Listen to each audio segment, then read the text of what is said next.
শুধু ছাত্র প্রতিনিধি নয়, পদত্যাগ করে নির্বাচন করবেন আরো কয়েকজন উপদেষ্টা, মন্তব্য আসিফ মাহমুদের। শুধু আমরা দুইজন ছাত্র উপদেষ্টা না, আরো যারা সরকারের বিভিন্ন ভাবে জড়িত আছেন, আরো কেউ কেউ নির্বাচন করবেন এমন কথাও আছে।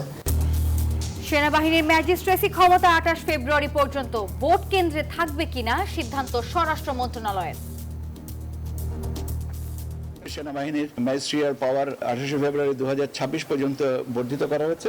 সময়সীমা কতদিন থাকবেন সে সম্পর্কেও কোনো কিছু হয়নি, এটা স্বরাষ্ট্র মন্ত্রণালয় তারা বলবে। দেখছিলেন প্রধান সংবাদ শিরোনাম। এবার জানাবো অন্যান্য শিরোনামগুলো।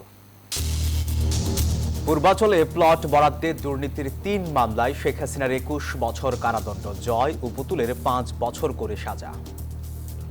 আদালত তার রায়ের মধ্যে সংক্ষিপ্ত একটি পর্যবেক্ষণ প্রদান করেছেন। সে অবাক হয়ে গেছে যে একটা দেশের প্রধানমন্ত্রী উনি কিভাবে মিথ্যা হলফনামা এবং তথ্য গোপন করে। হাসপাতালে সিসিইউ এর কেবিনে খালেদা জিয়া, দ্রুত আরোগ্য কামনায় কাল বিশেষ দোয়া। দেশ গড়তে 6 দিনের কর্মসূচি বিএনপির। রাজধানীর করাইল বস্তিতে শুধু ঘর নয়, পড়েছে শত শত স্বপ্ন। বৃষ্টি পরে হঠাৎ করে ভাই তো লোক কোথা কই যাবে কম ভাই? খাওয়া দাওয়ার ব্যবস্থা কি লোকরা আসে দেয়। ফের মৃদু ভূকম্পন, উৎপত্তি এবারও নরসিংদী। দুদকের সব কর্মকর্তার সম্পত্তির হিসাব দাখিল বাধ্যতামূলক, উপদেষ্টা পরিষদে অধ্যাদেশের চূড়ান্ত অনুমোদন। দুর্নীতি কমিশনের যে অফিসার বা যারা এই সরাসরি এই দুর্নীতি দমনের সাথে সম্পৃক্ত তাদের সম্পদের হিসাব দিতে হবে। হংকংয়ে 3 দশকের ভয়াবহতম অগ্নিকাণ্ড, নিহত বেড়ে 55, নিখোঁজ 270। নির্মাণ সংস্থার 3 কর্মকর্তা গ্রেপ্তার। এবং চট্টগ্রামে প্রথম টি-20তে টস হেরে ব্যাটিংয়ে আয়ারল্যান্ড, ম্যাচ জিতে সিরিজে এগিয়ে যেতে চায় টাইগাররা। দর্শক স্বাগত নিউজ 24 সংবাদে, আপনাদের সাথে আছি আমরা দুজন, আমি সোহাগ বক্স এবং আমি নাফিসা হক। দেখছিলেন বিআরবি কেবলস সংবাদ শিরোনামগুলো। এবারে পুরো খবর। শুধু ছাত্র প্রতিনিধিরা নয়, পদত্যাগ করে নির্বাচন করবেন আরও কয়েকজন উপদেষ্টা, এমন মন্তব্য করে নতুন বিতর্ক উস্কে দিলেন উপদেষ্টা আসিফ মাহমুদ সজীব ভুঁইয়া। তিনি বলেন, তফসিলের আগেই পদত্যাগ করবেন তারা। আর কোন আসন এবং ঠিক কোন রাজনৈতিক দল থেকে তিনি লড়বেন তা এখনো পর্যন্ত ঠিক না হলেও নিজে নির্বাচনের জন্য প্রস্তুতি নিচ্ছেন বলেও জানিয়েছেন এই স্থানীয় সরকার উপদেষ্টা। চারদিকে চলছে নির্বাচনের ঢামাঢোল। গেল 3 নির্বাচনে জনগণের ভোট দিতে না পারার আক্ষেপ এবার মেটাতে চায় অন্তর্বর্তী সরকার। ব্যাপক প্রস্তুতি জনপ্রশাসন মন্ত্রণালয়, চলছে নির্বাচনী রদবদল। নির্বাচনী ঢামাডোলের ফের আলোচনায় সরকারে থাকা 2 ছাত্র প্রতিনিধি। শোনা যাচ্ছে তফসিলের আগেই পদত্যাগ করে নির্বাচনে প্রার্থী হবেন তারা। তবে তাদের পরবর্তী গন্তব্য নিয়ে আছে নানা জল্পনা। উপদেষ্টা আসিফ মাহমুদ সজীব ভুঁইয়া সাম্প্রতিক বক্তব্যে রহস্য বেড়েছে। নির্বাচন কোথা থেকে করবো এই বিষয়ে এখনো চূড়ান্ত কোনো সিদ্ধান্ত হয়নি, তবে ঢাকা থেকে করবো ইনশাআল্লাহ। বৃহস্পতিবার সচিবালয়ে সাংবাদিকদের এক প্রশ্নের জবাবে উপদেষ্টা আসিফ মাহমুদ জানান, নির্বাচনে লড়তে শুধু ছাত্র প্রতিনিধি নয়, এর বাইরেও সরকারে থাকা কয়েকজন উপদেষ্টা পদত্যাগ করে লড়বেন নির্বাচনে। শুধু আমরা দুইজন ছাত্র উপদেষ্টা না, আরো যারা সরকারের বিভিন্ন ভাবে জড়িত আছেন, আরো কেউ কেউ নির্বাচন করবেন এমন কথাও আছে। তো সবাই অবশ্যই, এটা এমন কোনো আইন নাই বা এরকম কোনো বিধিনিষেধ নাই যে আসলে নির্বাচনে অন্তর্বর্তীকালীন সরকারের উপদেষ্টা বা কেউ নির্বাচনে অংশগ্রহণ করতে পারবে না। তবে আমরা মনে করি এটা স্বার্থের সংঘাত ঘটায় এই পদে থেকে নির্বাচন করা। এই নীতিগত জায়গা থেকে আমরা মনে করি যে বা যারাই নির্বাচন অংশগ্রহণ করবে তাদেরকে অবশ্যই নির্বাচনী কার্যক্রমে ঢুকে যাওয়ার আগেই পদত্যাগ করার প্রয়োজন এবং সেভাবেই আমরা প্রস্তুতি নিচ্ছি। কোন দল থেকে এবং কোন আসন থেকে নির্বাচন করছেন এমন প্রশ্নে আসিফ মাহমুদ বলেন, এটা রাজনৈতিক সিদ্ধান্ত, তাই এ নিয়ে কথা বলার সময় এখনো আসেনি। আমি মনে করছি যে এখন রাজনৈতিক বিষয়ে কোনো বক্তব্য দেওয়াটা উচিত হবে না। আমি যথাসময়ে আপনাদেরকে জানাবো, আপনারা খুব দ্রুতই জানতে পারবেন। নির্বাচন করব ঘোষণা দিয়েছি, নির্বাচন কোথা থেকে করবো এখনো ঘোষণা দিইনি। আর কোনো কিছুই তো এখনো ফাইনাল হয়নি, ডেটও ফাইনাল হয়নি, শিডিউল ঘোষণা, তো সবকিছু ফাইনাল হোক আসতে। ঢাকা উত্তর সিটি কর্পোরেশনের প্রশাসকের বিরুদ্ধে দুদকের অনুসন্ধান নিয়ে প্রশ্নের জবাবে উপদেষ্টা বলেন, কারো বিরুদ্ধে অনিয়মের অভিযোগ থাকলে দুদক সেটা অনুসন্ধান করতে পারে, পরবর্তীতে সে অনুযায়ী ব্যবস্থা নেবে মন্ত্রণালয়। যদি অনুসন্ধান করে তারা কিছু পান আমাদেরকেও জানাতে পারেন, আমরা প্রয়োজনীয় ব্যবস্থা গ্রহণ করব। সানাজি ইয়াসমিন, নিউজ 24, ঢাকা। পূর্বাঞ্চলে প্লট বরাদ্দে দুর্নীতির পৃথক 3 মামলায় সাবেক প্রধানমন্ত্রী শেখ হাসিনাকে 21 বছরের কারাদণ্ড দিয়েছে আদালত। একই সঙ্গে তার পুত্র সজীব ওয়াজেদ জয় এবং কন্যা সাইমা ওয়াজেদ পুতুলকে 5 বছর করে কারাদণ্ড দেওয়া হয়েছে।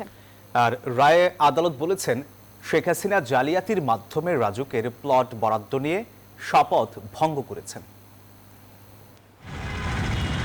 5 আগস্ট গণঅভ্যুত্থানের মুখে দেশ ছেড়ে পালিয়ে যাওয়ার পর শেখ হাসিনার অনুপস্থিতিতেই এবার দুর্নীতির আরও 3টি মামলার রায় ঘোষণা হলো। পূর্বাঞ্চলে রাজুকের প্লট দুর্নীতির এসব মামলায় মোট 21 বছরের কারাদণ্ড দিয়েছেন ঢাকার বিশেষ জজ আদালত 5। শেখ হাসিনা ছাড়াও 2 সন্তান জয় এবং পুতুল সহ এই মামলায় মোট আসামি ছিলেন 23 জন। বিচারিক কার্যক্রম শেষ হওয়ার পর বৃহস্পতিবার সকাল 11:30টায় বিচারক আব্দুল্লাল মামুন শেখ হাসিনা ও তার পরিবারের বিরুদ্ধে দুদকের করা প্লট দুর্নীতির 3 মামলার রায় ঘোষণা শুরু করেন। শুরুতে মামলার প্রেক্ষাপট ও অপরাধের ধরন তুলে ধরেন। এরপর রায়ে রাজুক ও শেখ হাসিনা প্লট বরাদ্দ নিতে কিভাবে জালিয়াতির আশ্রয় নিয়েছেন তা তুলে ধরা হয়। একই সঙ্গে তুলে ধরা হয় নিজেকে ভূমিহীন পরিচয় দিয়ে শেখ হাসিনা কিভাবে হলফনামায় মিথ্যা তথ্য জমা দিয়েছেন। রায়ে শেখ হাসিনাকে 3টি মামলার 2টি ধারায় 7 বছর করে মোট 21 বছরের কারাদণ্ড দেয়া হয়। বিচারক বলেন, এই সাজা ধারাবাহিকভাবে শেখ হাসিনাকে ভোগ করতে হবে। আদালত তার রায়ের মধ্যে সংক্ষিপ্ত একটি পর্যবেক্ষণ প্রদান করেছেন। সে অবাক হয়ে গেছে যে একটা দেশের প্রধানমন্ত্রী উনি কিভাবে মিথ্যা হলফনামা এবং তথ্য গোপন করে জনগণের সম্পদ উনি মিথ্যাভাবে নিয়েছেন। এখানে তারা প্রত্যেকেই একই সহযোগী, একই অপরাধী। এই জন্য তারা নিজেরা সুবিধা গ্রহণ করার জন্য এই কাজটি করেছে। অপর 2 মামলার প্রধান আসামি শেখ হাসিনার পুত্র সজীব ওয়াজেদ জয়কে 5 বছর ও 1 লাখ টাকার জরিমানা এবং কন্যা সাইমা ওয়াজেদ পুতুলকে 5 বছরের সশ্রম কারাদণ্ড দেন আদালত। একই সাথে 3 মামলায় 6 বছর করে মোট 18 বছরের সাজা হয় সাবেক গণপূর্ত প্রতিমন্ত্রী শরীফ আহমেদের। বাকি 17 আসামিকে বিভিন্ন মেয়াদে কারাদণ্ড দেন আদালত। বিজ্ঞ আদালত আজকের এই রায়ের মাধ্যমে একটা দৃষ্টান্ত স্থাপন করলেন যে ভবিষ্যতে সরকার প্রধান হইলেও বা সরকার প্রধানের কন্যা হয়েও দুর্নীতির মাধ্যমে অর্জিত কোনো সম্পদ নিজের বলে রাখার সুযোগ নেই। তবে দুর্নীতির এই 3 মামলায় গ্রেপ্তার থাকা একমাত্র আসামি রাজুকের সাবেক সদস্য খুরশিদ আলমকে 1 বছর করে মোট 3 বছরের কারাদণ্ড দেয়া হয়েছে। আর মামলার রায়ে খালাস পেয়েছেন রাজুকের প্রশাসনিক কর্মকর্তা সাইফুল ইসলাম। দুদকের প্লট দুর্নীতির মামলায় শেখ হাসিনার বিরুদ্ধে 21 বছরের যে সাজা হয়েছে এটিকে একটি দৃষ্টান্ত হিসেবে দেখছেন আইনজ্ঞরা। আদালতের রায়ে বলা হয়েছে, রাষ্ট্রের সর্বোচ্চ জায়গায় থেকে ক্ষমতার অপব্যবহার ও জালিয়াতির মাধ্যমে শেখ হাসিনা যে দুর্নীতির আশ্রয় নিয়েছেন এটি যাতে ভবিষ্যতে আর কেউ না করতে পারে, এই রায় সেক্ষেত্রে একটি নজির হয়ে থাকবে। বদরুল আলম শাওন, নিউজ 24, ঢাকা। রাজধানীর এভারকেয়ার হাসপাতালে চিকিৎসাধীন বিএনপি চেয়ারপারসন বেগম খালেদা জিয়া সিসিইউতে নিবিড় পর্যবেক্ষণে রয়েছেন বলে জানিয়েছেন দলটির স্থায়ী কমিটির সদস্য ডাক্তার AJM জাহিদ হোসেন। বৃহস্পতিবার দুপুরে সাংবাদিকদের এ তথ্য জানিয়েছেন তিনি। জাহিদ হোসেন জানান, দেশি বিদেশি বিশেষজ্ঞ চিকিৎসকদের সমন্বয়ে গঠিত মেডিকেল বোর্ড খালেদা জিয়ার চিকিৎসা তদারকি করছে। গত 23 নভেম্বর রাতে রাজধানীর এভারকেয়ার হাসপাতালে নেওয়া হয় বেগম খালেদা জিয়াকে।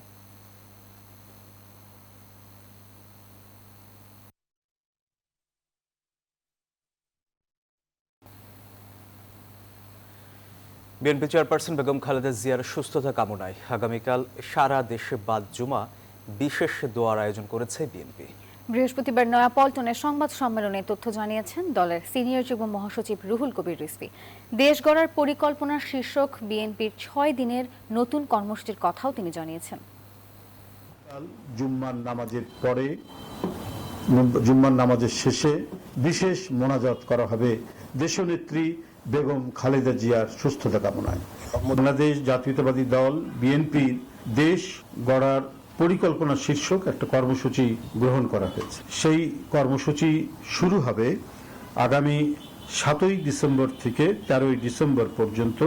এই 6 দিন এই কর্মসূচিটি অব্যাহতভাবে চলবে। এবার জেরুসালেম নির্বাচনের পথে।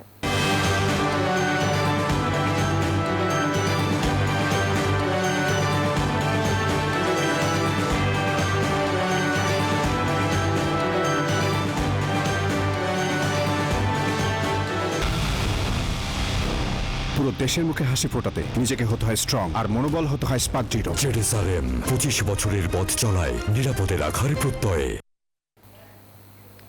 28 ফেব্রুয়ারি পর্যন্ত সেনাবাহিনীর ম্যাজিস্ট্রেসি পাওয়ার থাকবে বলে জানিয়েছেন ইসি সচিব আক্তার আহমেদ। তিনি আরও জানান, নির্বাচনের সময় সেনাবাহিনী ভোট কেন্দ্রে থাকবে কিনা সেই বিষয়ে স্বরাষ্ট্র মন্ত্রণালয় সিদ্ধান্ত নেবে। আর আইন শৃঙ্খলা বাহিনীর সাথে ইসির আলোচনার পর এসব কথা জানান তিনি। ত্রয়োদশ জাতীয় সংসদ নির্বাচনে 3টি ভাগে কাজ করবে আইন শৃঙ্খলা বাহিনী। কেন্দ্রভিত্তিক মোবাইল টিম ও সেন্ট্রাল রিজার্ভ, এছাড়াও সাইট ট্র্যাকিং ফোর্সও থাকবে। আর 28 ফেব্রুয়ারি পর্যন্ত সেনাবাহিনীর ম্যাজিস্ট্রেসি পাওয়ার থাকবে।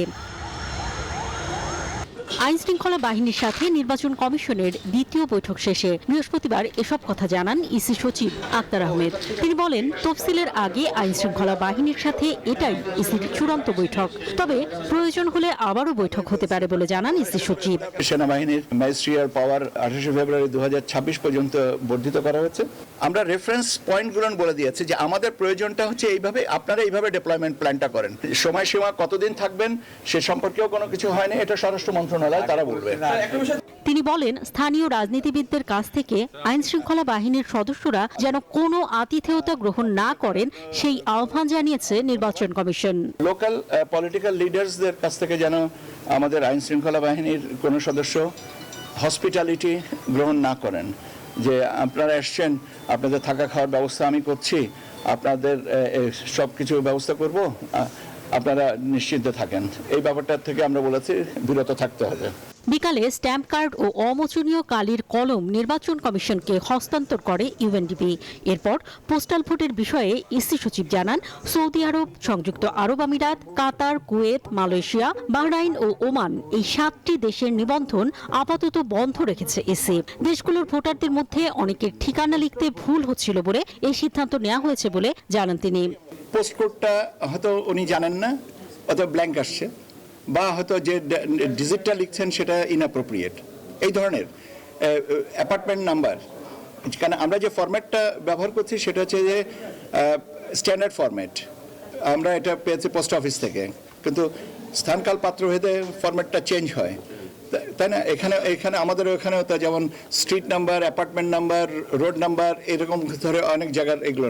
আমরা ওনাদেরকে প্রথমে এমবিসির মাধ্যমে, তারপরে বিভিন্ন চ্যানেলের মাধ্যমে অ্যাড্রেসটা কিভাবে ফিল আপ করতে হয় আরো ভালো করে, আগে যদিও আমরা আমাদের প্রচারণা চালিয়েছিলাম, তারপরে দেখলাম যে অ্যাড্রেসের ভিতরে ঠিকমতো ইনপুট দেওয়ার বিষয়টা আরো ডিটেলসে যাওয়া দরকার। এছাড়াও তিনি জানান, এরই মধ্যে 55,000-এর বেশি ভোটার পোস্টাল ভোটের নিবন্ধন করেছেন।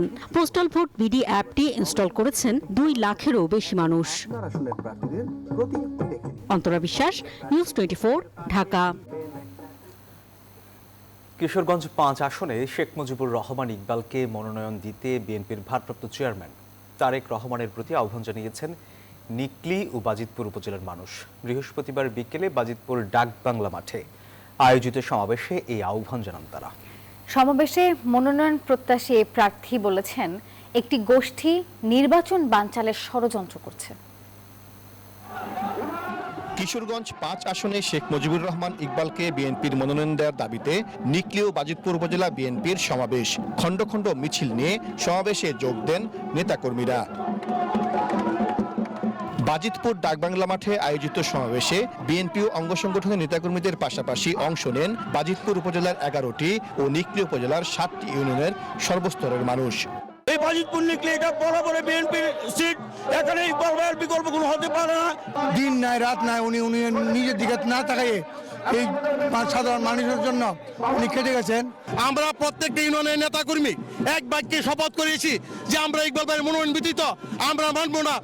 স্থানীয় নেতাকর্মী ও এলাকাবাসী বলছেন, গত 17 বছর নিকলি ও বাজিতপুরের বিএনপি নেতাকর্মীদের দুর্দিনে পাশে ছিলেন শেখ মুজিবুর রহমান ইকবাল।